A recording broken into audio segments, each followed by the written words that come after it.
The Supreme Court issued a ruling on a pair of challenges to affirmative action policies at Harvard and the University of North Carolina.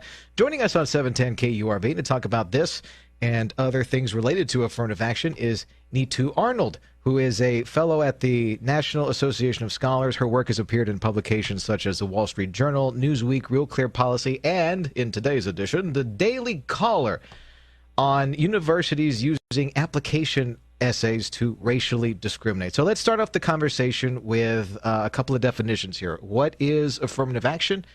What does it do, and what doesn't it do? Okay, so thank you for having me.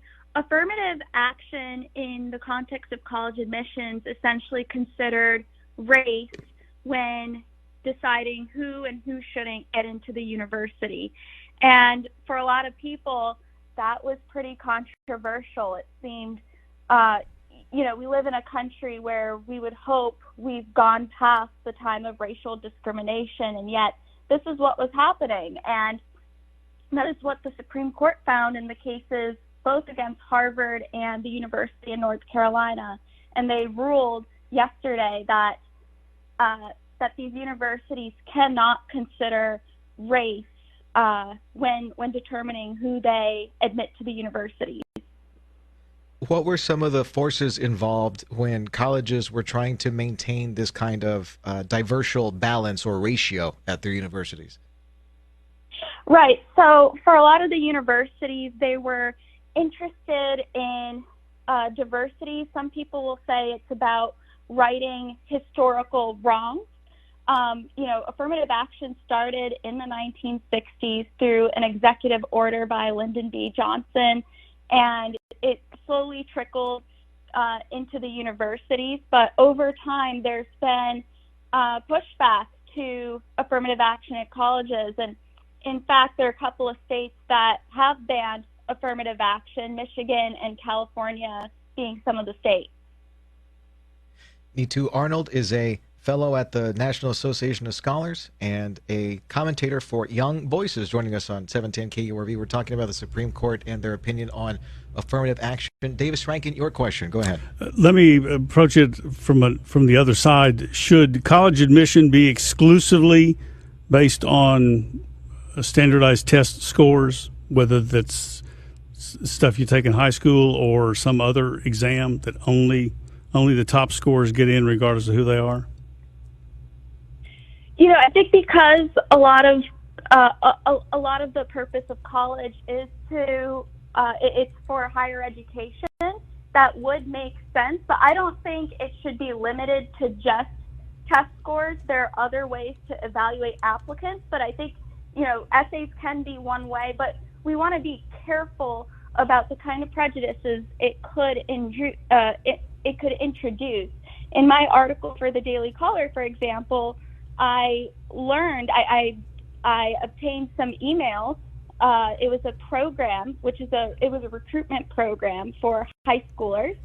It was through the journalism school, and they asked applicants about how their diversity or their background, let's say your race, your ethnicity, your sexual identity, etc., would contribute to the community's diversity.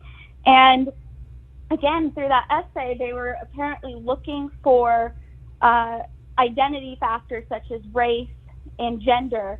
And then what they would do is they would collect that information. If a student did not indicate these identities in their application, the program director could actually tell. That's what he said in the emails. He could tell what the race of the student was just by reading the essay, and then they would collect that information. And here's the key here: this information was collected before any decisions were made. So essentially, your race, your skin color, could determine whether you got into the program or not. And I think that's quite disturbing. So yes, not everything is about your test scores or how well you did in high school, but I do think it's a big part when it comes to higher education. And standardized test scores can actually be some of the greatest equalizers, just because high schools across the country can differ in terms of how they grade students, whether there's grade inflation, and so on. How do you tell the race of somebody based on an essay? Was there some sort of checklist that essay writers would just go down and I'm going to put as many diverse variables inside of this essay as possible in forming my narrative? Right. So this wasn't clearly communicated in the emails, but there are a couple of ways to figure out somebody's race or maybe their background. Name would be the biggest giveaway. You know, if somebody heard my name, Neetu, they might think that maybe they won't get the country right necessarily, but they might assume I'm South Asian or an Asian name. There are other ways to usually tell. It could be maybe there may be other identifying factors, or if they talk about their background, they don't necessarily say their race, but there are certain cultural differences that could come up or that shaped their lives, or maybe they talked about a holiday that they celebrate. You know, it's those type of factors that could indicate, it could be indicators of an identity. Joining us on 710 KURV is Neetu Arnold. She is a fellow at the National Association of Scholars, commenter for Young Voices, and she's got an article at the Daily Caller talking about the application essays that some universities are using to, that may be used to racially discriminate. And we're talking about this in the light of the Supreme Court and their ruling yesterday over affirmative action. Davey, you had a question. Go ahead. I'm still trying to figure out how a college or university, let's assume the best, which I realize is probably not the case, but assume they're well-intentioned and they want a balanced student body. A little this, a little that, somebody from the Pacific Northwest, they want somebody of Indian extraction. Well, the only way to do that is to look to, and you may have to let somebody, say, of Indian extraction in that maybe their scores weren't quite as good as the, you know, now we get into cliches, but you see where I'm going. Well, schools don't have a right to do that. Let me clean that up for a second, Davey. So we're kind of racially profiling people to stop the profiling racially of students that are trying to get into the school, which is just a fascinating conversation in general. I'm not saying racially profile, but if they look at the student body and say, geez, we don't have enough black kids here, or we don't have enough kids from South Texas, by the way, that's mostly Mexican-American. We need to get somebody. I'm old enough to remember when that was said to be routinely done, but that was before affirmative action blew up. Anybody want to take a swing at it? Yeah, I mean, that wouldn't make it right. And there's some people out there who would justify this sort of, I'm going to call it racial discrimination, because they'll say it's trying to benefit a group of people.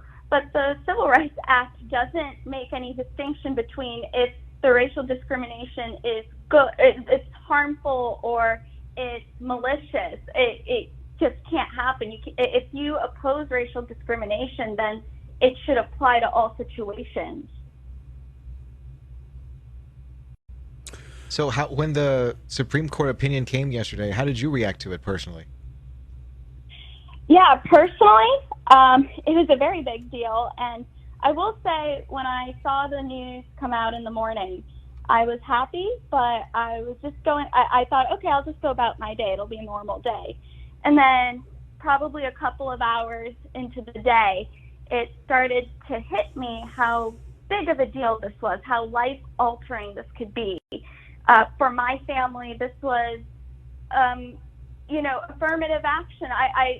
I grew up thinking that, well, actually, I shouldn't say that. I had people tell me that, well, you're good enough for this, just not good enough for an Asian, and I would just accept that. I never saw anything wrong with that. And I imagine other people have also heard similar remarks. And I think this is the first time where you feel like you will not be judged based on how you look or the skin you were born into. It's based on the hard work you've done, the merit you bring to college admissions. And that's, I was also thinking about, for my future kids, this is something hopefully they don't have to worry about. So you're saying that kids from India or Pakistan, they have greater. They have to perform better than the kids from Scotland and Ireland.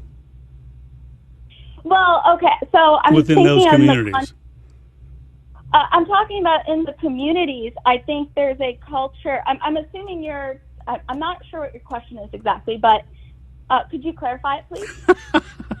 Davis, I'm trying to stop. figure out a way to say this so that No. it's not offensive to people, but I have this Saturday Night Live mentality, and I'm going, the Indian parents are going, geez, that kid's, the O'Brien kid is just beating your ears off. We can't have that. And from what I understand, objective data shows that Asian students do better. They perform better on the tests.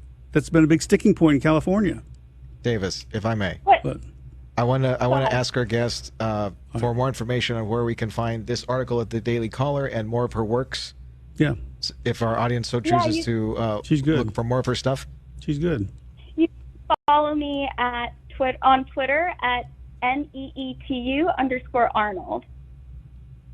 Hey, thanks a lot for stopping by and talking through this with us. Thank Appreciate you. it very, very much. That's Yes, thank Neetu you. Arnold, a fellow at the National Association of Scholars and a commentator for Young Voices, joining us on News Talk 710 KURV.